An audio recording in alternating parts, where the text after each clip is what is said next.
Aujourd'hui, le président annonce l'impôt retenu à la source. La réforme du prélèvement à la source, c'est une bonne chose. Mais il faut techniquement l'organiser. Et donc cette transition technique, elle doit se faire, elle va s'étaler en fait sur 2 ans.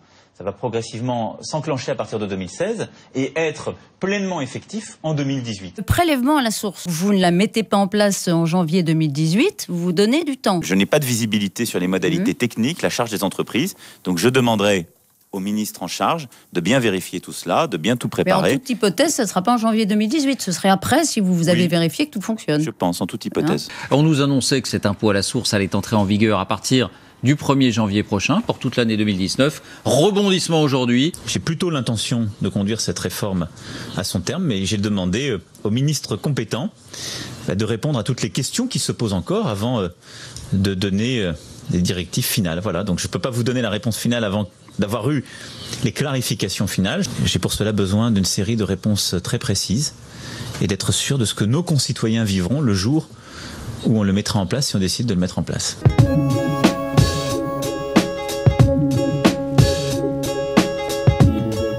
La réforme du prélèvement à la source, c'est une bonne chose. J'ai plutôt l'intention de conduire cette réforme à son terme, mais il faut techniquement l'organiser. Je n'ai pas de visibilité sur les modalités techniques. J'ai pour cela besoin d'une série de réponses très précises. Donc je demanderai au ministre en charge de bien vérifier tout cela, de bien tout préparer. J'ai demandé au ministre compétent de répondre à toutes les questions qui se posent encore. Ça va progressivement s'enclencher à partir de 2016 et être pleinement effectif en 2018. Le jour où on le mettra en place, si on décide de le mettre en place.